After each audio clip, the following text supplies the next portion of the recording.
G'day guys and welcome to Aussie English. My objective here is to teach you guys the English spoken down under. So whether you want to speak like a fair dinkum Aussie, or you just want to understand what the flippin' hell we're on about when we're having a yarn, you've come to the right place. So sit back, grab a cuppa and enjoy Aussie English.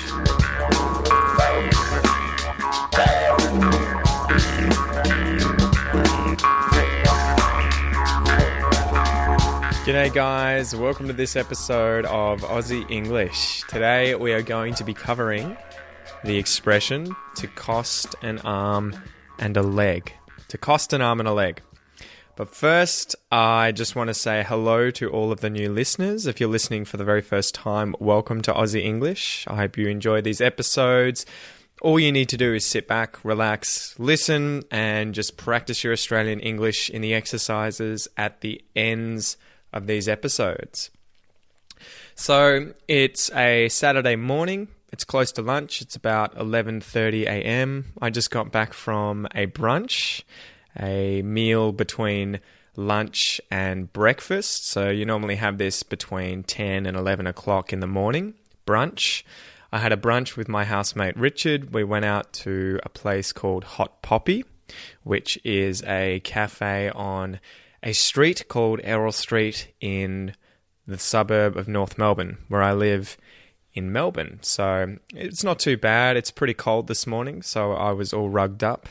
And we had some nice cappuccino coffees and chicken burgers. I really like chicken burgers, and I always get this same chicken burger at this cafe called Hot Poppy.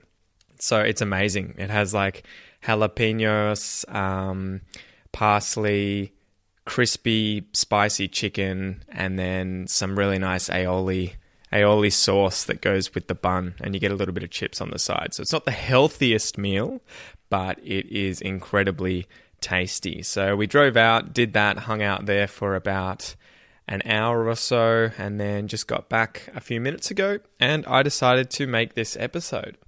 So let's go through the expression, guys, to cost an arm and a leg. To cost an arm and a leg. As usual, we will define the words that are used in the expression first, and then we will define the expression itself.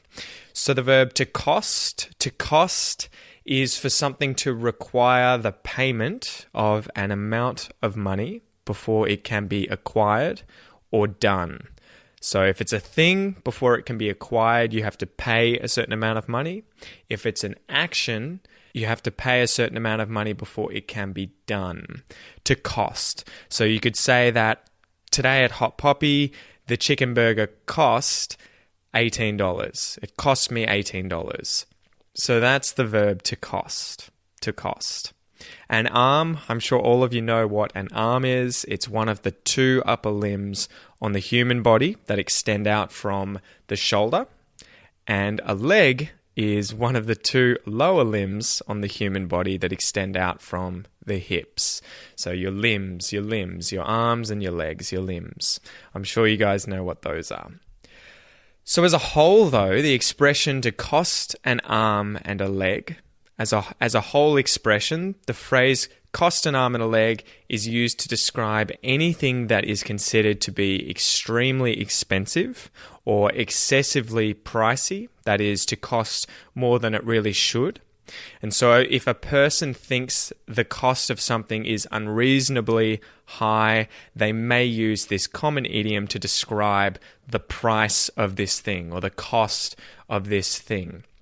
So if I thought today that burger at Hot Poppy was ridiculously expensive, if I thought it was unreasonably high in price, excessively costly, excessively pricey, I could say, Jesus, this burger costs an arm and a leg. So you can also sort of express this idea by using any synonym for a lot. A lot, as in many, heaps, lots. So check out the video I did on 15 different ways to say a lot that I'll link in this episode. But you can say things like it costs a lot, it costs a ton, it costs a heap, it costs a shitload, it costs a bucket load, or it costs an arm and a leg. So there are many, many, many, many, many ways to say that it costs a lot. You just have to say it costs, and then one of these different ways of expressing many, much, a lot. So as usual, let's go through the origin, guys, the origin of this expression. I looked this up, and the origin of this expression wasn't really very clear. There were a few guesses as to where it could have come from in the past, and so one theory is that the saying or the expression originated in the early 20th century, so in the 1900s, during the First World War or the Second World War. And so the idea being that soldiers, because of their heavy involvement in war, because they were heavily involved with war, and because they were always in the firing line, so in the line of fire, sometimes these soldiers unfortunately lost a hand, a foot, a leg, or an arm. And thus, war could literally cost a person their arm or leg, which is a very high price to pay. So going to war, you could say figuratively, it costs an arm and a leg, in that it costs a lot of money. And then you could say literally, war costs an arm and a leg if someone gets injured and literally has lost an arm or a leg. Another theory is that the phrase may simply derive from an older expression or from older expressions that also use legs and arms as ways to describe high costs. And so there's another expression that we use in English, which is to give your right arm for something, or you could say to give your left arm for something. And sometimes it can be quite vulgarly used. It can be quite inappropriately used for men who might say they would give their left nut for something.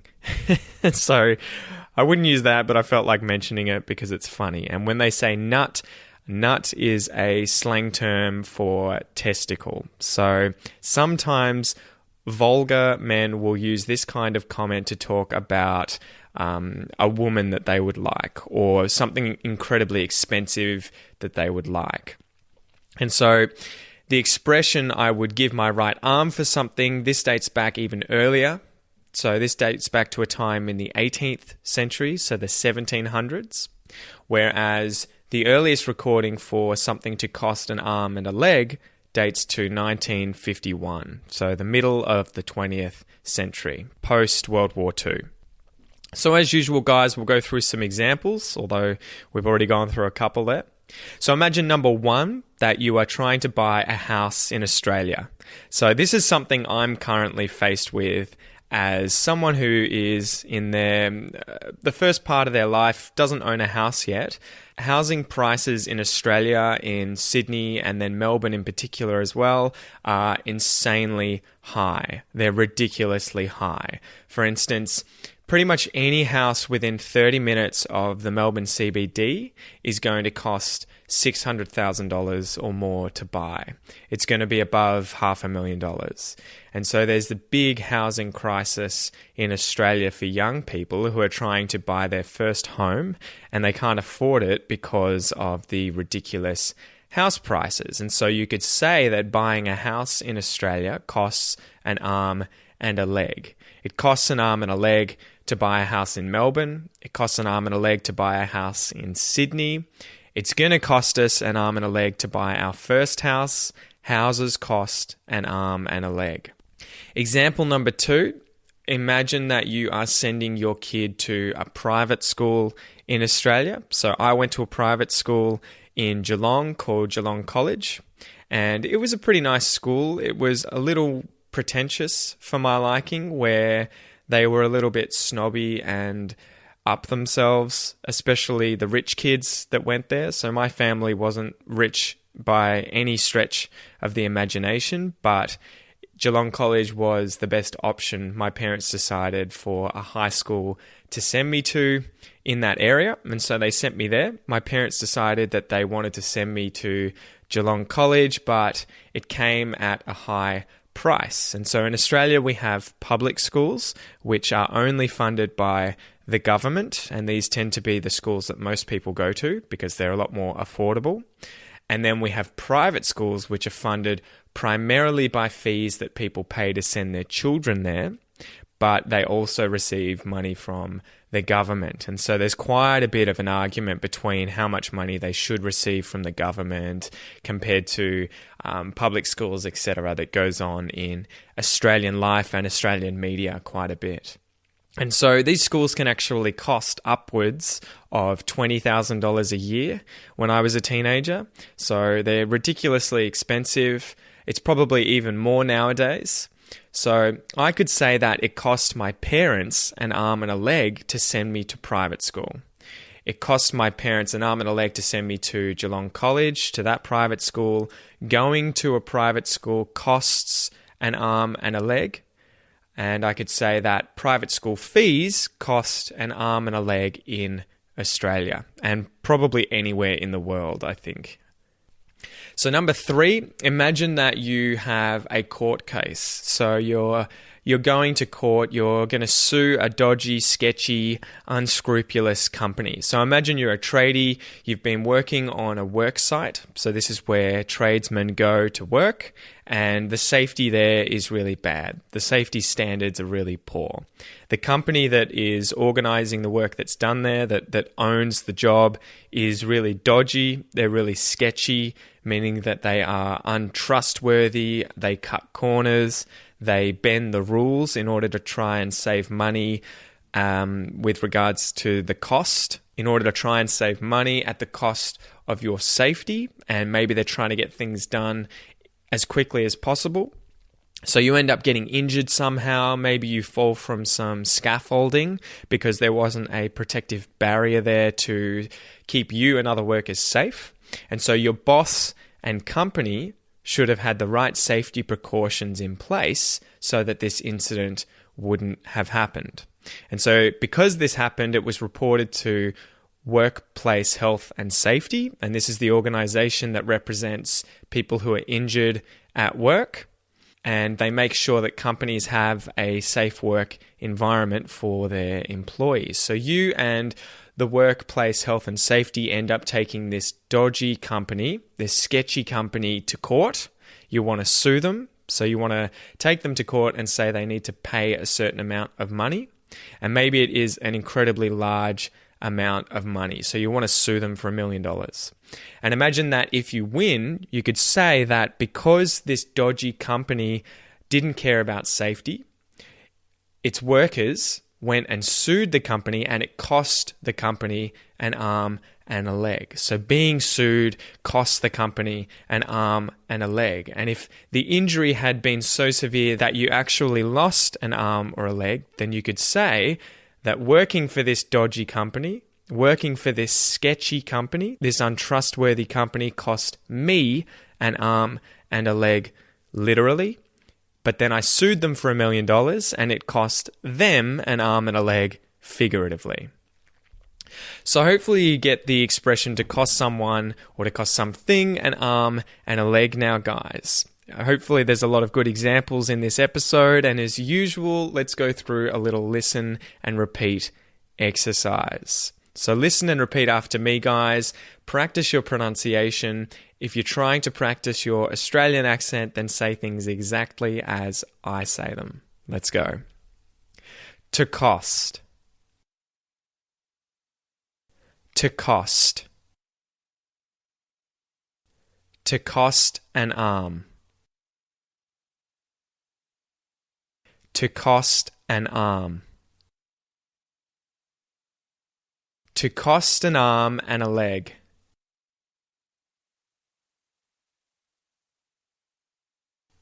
To cost an arm and a leg.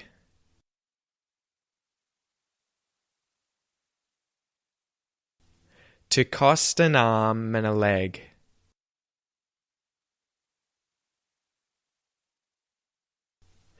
To cost an arm and a leg.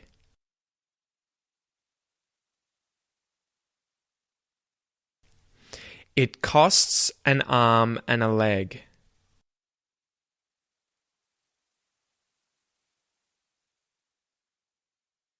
That costs an arm and a leg.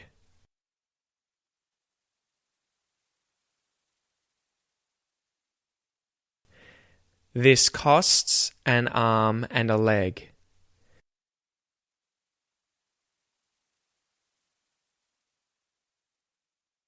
These cost an arm and a leg.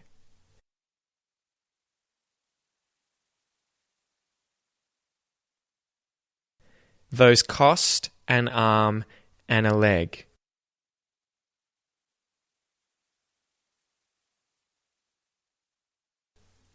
And I'm just going to quickly go through those last 5 sentences, guys, and I want you to pay attention to the word and. The word and between an arm and a leg. It costs an arm and a leg. That costs an arm and a leg. This costs an arm and a leg. These cost an arm and a leg. Those cost an arm and a leg.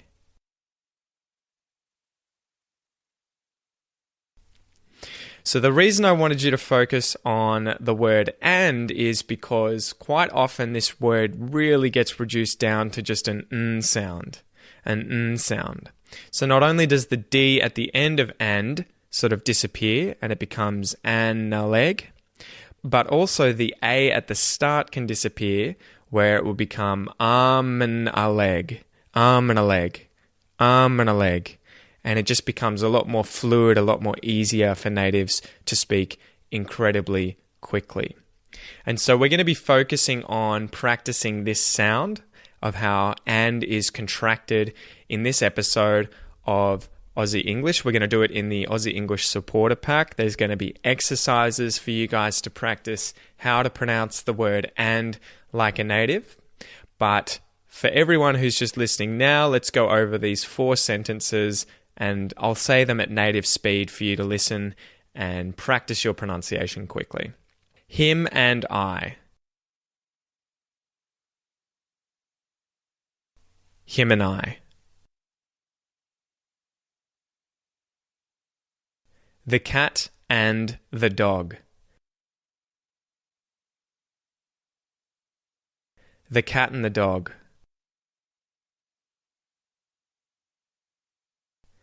Houses and buildings. Houses and buildings. Australia and New Zealand. Australia and New Zealand.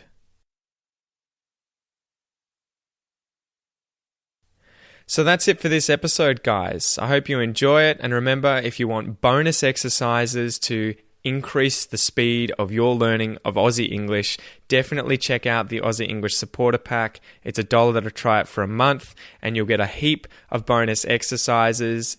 This episode today, we're going to have the vocab table and glossary, going over all of the difficult vocab.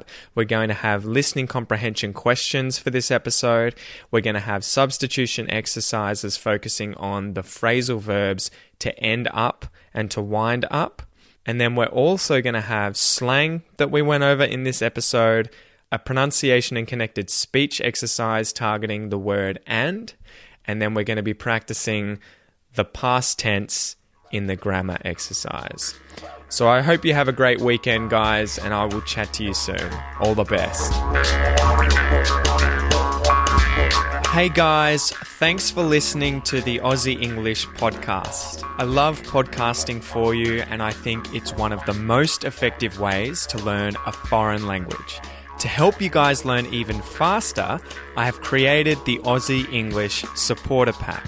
Each week, you get PDF transcripts, exercises, and MP3s for podcast episodes, as well as access to the Aussie English virtual classroom. This is a private Facebook group for members only, and it's where you can interact with me and other passionate Aussie English learners every day. If you want to take your English to the next level, visit www.theaussieenglishpodcast.com and click Learn English Faster. You're going to love it, and I'll see you there.